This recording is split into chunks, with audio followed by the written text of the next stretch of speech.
Hello and welcome back friends. तो आज हम 5 अहम स्टॉक्स के बारे में बात करेंगे जो कि इंडियन स्टॉक मार्केट के कुछ बहुत ही दिग्गज स्टॉक्स माने जाते हैं। तो बिना देरी किए हुए स्टार्ट करते हैं, but before I start please keep in mind कि मैं कोई फाइनेंशियल एडवाइज़र नहीं हूँ। और ये जो आप स्टॉक ट्रेडिंग कर रहे हैं या इन्वेस्टिंग कर रहे हैं, ये आप अपने रिस्क पे कर रहे हैं। और प्लीज़ अपने कैपिटल को प्रोटेक्ट करें हर कॉस्ट पे।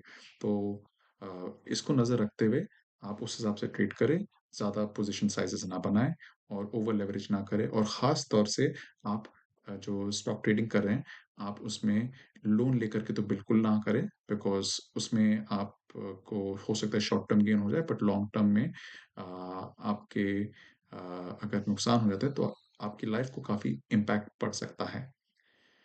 तो आज हम देखते हैं कि आपके जो स्टॉक्स हैं उनमें स्ट्रेट अवे हम जंप करते हैं कॉफ़ी कैन पोर्टफोलियो में एशियन पेंट्स के साथ जो टॉप पे है। तो एशियन पेंट्स को अगर हम देखें तो इसका लॉन्ग टर्म कंसोलिडेशन हुआ था मई 2001 से लेकर के अक्टूबर 2024 तक। इस दौरान इसने ब्रेकआउट करना चाहिए था, बट ब्रेकआउट नहीं कर पाया और ये नीचे गिरा है। इसमें गिरावट जो आई है काफ़ी स्ट्रॉन्ग आई है। और अगर आप इसको देखें मंथली सपोर्ट मुझे काफ़ी वीक लग रहा है। एंड इसमें आपकी जो लॉन्ग टर्म सपोर्ट है वो है आपका 1600 से लेकर के 1850 के रेंज में। तो मैं पर्सनली बिलीव करता हूँ कि ये इस रेंज में आएगा तो ही निवेश करना चाहिए। और मैं तब तक इससे सिर्फ वॉच ही करूँगा। जो मेरा आउटलुक है ये है अगले 6 महीने से साल भर के अंदर इसको नीचे आना चाहिए।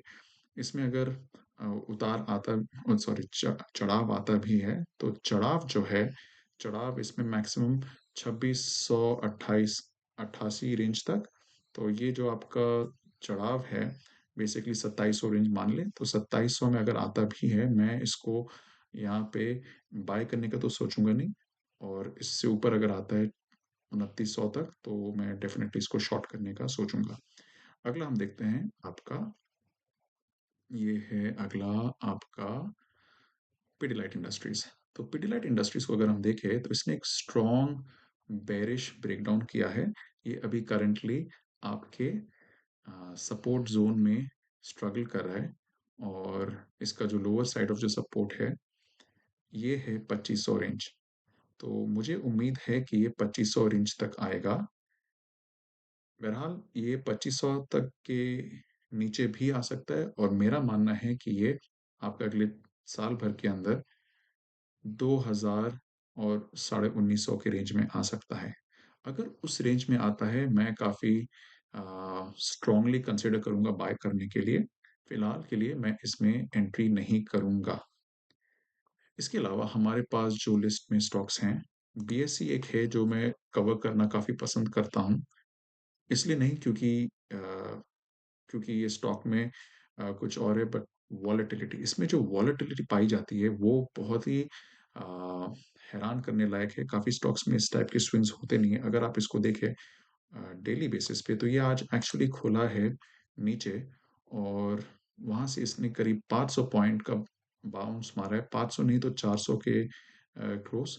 तो ये काफ़ी महत्वपूर्ण होता है, स्पेशली अगर आपका नेगेटिव से स्टॉक पॉजिटिव में टर्न अराउंड करे तो it's considered a bullish sign. मगर इसमें ये है कि फिलहाल overall market structure down trending कर रहा है, तो इसमें घुसने के पहले अभी थोड़ा वेट करना पड़ेगा। और ओवरऑल मैं प्रेफर करूंगा शॉर्ट पोजीशंस बनाना, यानी कि गिराव के डायरेक्शन में पोजीशंस बनाना। तो इसका मुझे जो दिख रहा है, अगर बाउंस आता है तो इसके जो रेजिस्टेंस एरियाज हैं, फिलहाल तो शॉर्ट टर्म रेजिस्टेंस एरिया 4600 के आसपास है, मगर उसके ऊपर आपका रेजिस्टेंस अगर ब्रेक होता है तो ये 5100 के रेंज में जा सकता है।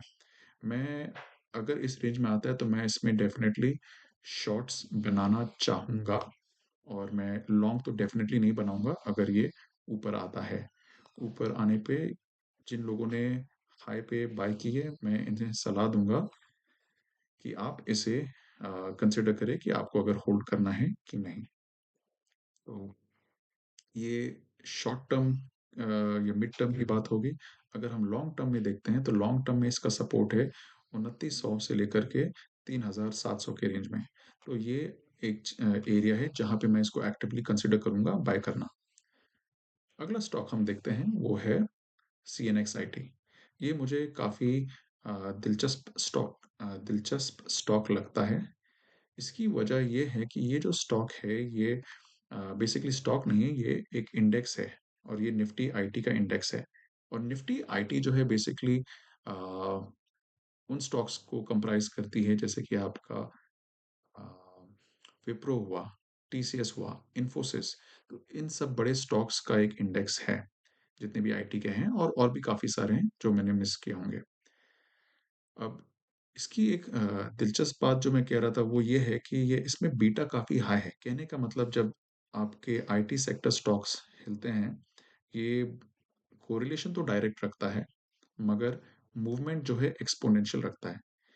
सो उसका मायने ये हुआ अगर आपके आईटी सेक्टर के स्टॉक्स बढ़ेंगे मान लें ₹100 से तो ये बढ़ सकता है ₹1000 से। तो ये कहने का मतलब है इसमें बीटा का ये फ़र्क हुआ और उसका उल्टा भी होगा कि अगर आईटी के स्टॉक्स स्टॉक्स गिरेंगे ₹100 से तो इनके जो स्टॉक्स इसकी जो वैल्यू है सीएनएक्स-आईटी की ये 1000 से गिर सकती है। तो ये एक रफ़ मैंने आइडिया दिया है, कुछ मैंने एग्ज़ैक्ट रूल ऑफ़ थंब इसको ना मानें, ये तो सिर्फ़ एक अंडरस्टैंडिंग के लिए मैंने बताया। तो आप उस हिसाब से अपने स्टॉक्स को देखें और उस हिसाब से निवेश करें। इसमें मुझे लग रहा है कि शॉर्ट टर्म में भी और गिरावट आएगी। ये एक बाउंस सॉरी लॉन्ग टर्म में गिरावट आएगी। शॉर्ट टर्म में ये एक बाउंस मारेगा। इसकी जो बाउंस दिख रही है मुझे, ये है करीब 40,635 के आसपास। तो यहाँ तक एक बाउंस मार सकता है। अगर यहाँ पर बाउंस मारता है, तो ये लॉन्ग करने की जगह नहीं है। ये या तो अपने लॉन्ग पोज़ीशंस को निकालने की जगह है या आपको शॉर्ट पोज़ीशंस बनाने की जगह है। तो ये रहा आपका सीएनएक्सआईटी और जो last stock for the day है, वो आप सभी जानते होंगे, ये है टाइटन। टाइटन जो है आपका मंथली टाइम फ्रेम पे अगर आप देखें तो ये काफ़ी बेरिश हो चुका है। इसको अगर हम देखें तो ये करीब डेढ़ साल तक 1 सवा साल, डेढ़ साल तक इसने कंसोलिडेट किया। बट कंसोलिडेट करके भी ये इसको ब्रेक नहीं कर पाया। इस रेंज में इसने इसको ब्रेक किया स्ट्रक्चर को, यहाँ से इसका ट्रेंड चेंज हुआ है।